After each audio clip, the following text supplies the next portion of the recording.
Tahimik, sobrang tahimik at para sa maraming Pinoy basketball fans, yun mismo ang nakakaba. Habang kaliwat kanan ang ingay tungkol sa NBA playoffs, free agency rumors at mga bagong international prospects, si Kai Sotto biglang nawala sa spotlight. Walang major interviews, walang viral workouts, walang pasabog na updates, walang official announcement. Pero ayon sa mga usap-usapan sa basketball circles, baka hindi raw aksidente ang katahimikan ito at dito nagsisimulang mabuo ang pinakamapanganib na theory ng mga fans. May NBA team na bang nakaabang kay Kai? Sa likod ng katahimikan, may mga reports na nagsasabing maingat ngayon ang kampo ni Kai, focus sa recovery, focus sa positioning, focus sa tamang timing. Hindi raw basta-basta pinapalaro sa kahit anong competition para protektahan ang kanyang katawan at value. At kapag ganito raw ang galawan sa basketball world, minsan ibig sabihin may negotiations o opportunities na gustong ilihim muna. Remember, si Kai ay hindi ordinaryong prospect.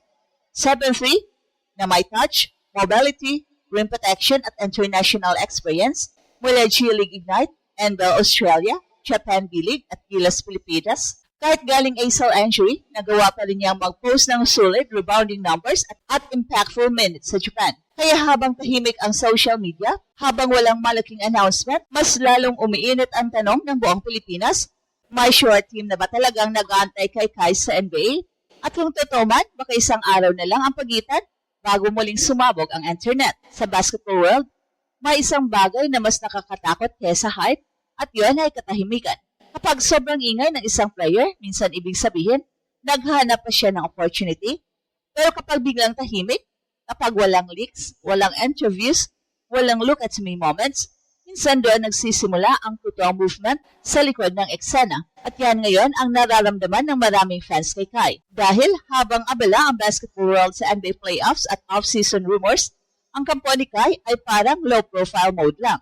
No flashy announcements, no major commitments, no dramatic headlines, pero ayon sa ilang reports at basketball insiders, hindi raw ito simpleng pananahimik lang, strategic daw ito. At kapag sinabi mong strategic sa NBA ecosystem, ibig sabihin may mas malaking plano. Remember, galing ACL injury si Kai at para sa isang 7'3" player, napakahirap bumalik mula sa ganong injury. Hindi lang dahil sa physical recovery, kundi dahil bawat galaw, bawat mobility issue, bawat weakness, tinitingnan ng mga NBA scouts. Kaya ngayon, sobrang importante ng tamang timing. Ayon sa mga usapan, mas pinili raw ng kanyang management at handlers na limitahan muna ang unnecessary exposure at pressure habang inaayos ang kanyang katawan at NBA positioning. Kaya kahit maraming Gilas fans ang nalungkot na hindi siya agad bumalik sa ating national team, may mga analyst na nagsasabing baka mas malaking dahilan ang nasa likod nito. NBA opportunity.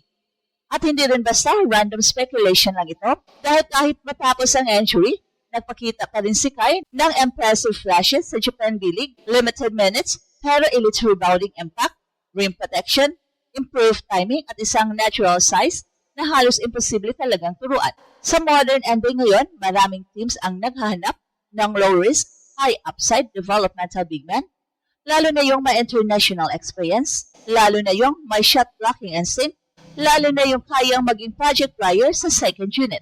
At dito pumapasok si Kai. May mga pangalan ng umiikot sa rumors noon, Sacramento Kings, Utah Jazz, Washington Wizards, pati mga teams na naghanap ng center depth para sa summer league at training camp situations. Wala pang official confirmation, pero minsan sa NBA, ang tunay na negotiations hindi talaga nilalabas agad.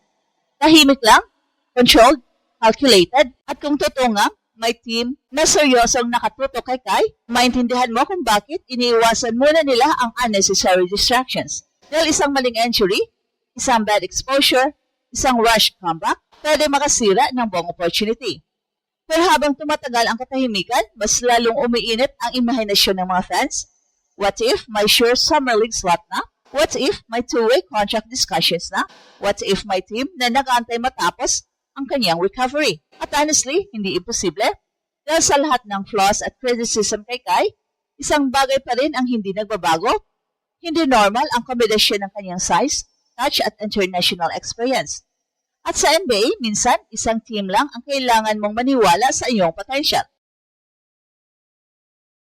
Kapag nangyari yon, posibleng muling huminto ang buong Pilipinas para sa pangalan ni Kai Sotto. Pero ito ang pinaka-interesting sa lahat.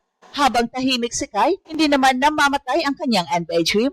Sa katunayan, mas buhay pa nga ngayon kaysa nung sobrang hype years niya. Dahil dati, ang pressure kay Kai halos imposibleng dalhin. Teenager pa lang siya noon pero tinawag na agad na future NBA star ng Pilipinas. Lahat ng galaw niya viral, lahat ng laro niya overloaded sa expectations. Kapag magandang performance, sobrang hype. Kapag hindi, sobrang bash agad. At minsan ganun kabigat ang burden ng pagiging national hope. Pero ngayon, iba na ang Five, mas mature, mas controlled, mas professional, at baka yun mismo ang dahilan kung bakit mas dangerous ngayon ang NBA chase ni Kai. Hindi na ito tungkol sa hype videos o social media clout. Ito ay tungkol sa timing, tamang sistema, tamang team fit, tamang opportunity. At sa NBA ngayon, maraming franchises ang unti-unting bumabalik sa value ng traditional size dahil kahit small ball pa rin ang trend. Kitang-kita ngayong playoffs na mahalaga pa rin ang rim protection, rebounding at interior presence at doon pumapasok ang profile ni Kai. 7'3", natural shot blocker, soft touch around the rim, passing instincts, at marunong maglaro sa international system. Hindi siya raw project lang na puro height, may basketball IQ siya na na-develop sa iba't ibang bansa, US, Australia, Japan at Gila system. Kaya maraming analyst ang nagsasabing kahit hindi siya superstar level prospect, may realistic touch siya bilang NBA rotational big at developmental center. At minsan yun talaga ang kailangan, one foot in the door, one opportunity, one coach na naniniwala sa potential mo.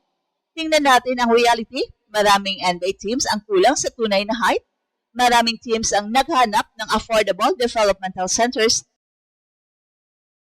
At maraming organizations ang willing mag-take ng low-risk gamble sa international talent, lalo na kapag healthy na.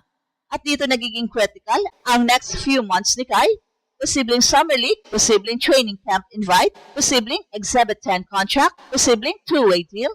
Lahat ng yan, realistic pathway sa NBA. At ayon sa ilang discussions online, may mga naniniwala na mas bagay si Kai sa NBA environment kaysa ibang Asian leagues dahil sa spacing at pace ng laro.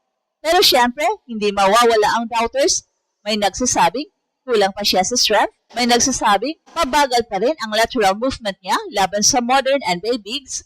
May nagsasabing dapat mag-focus muna siya sa consistency bago mangarap ng NBA roster spot at valid naman lahat yon.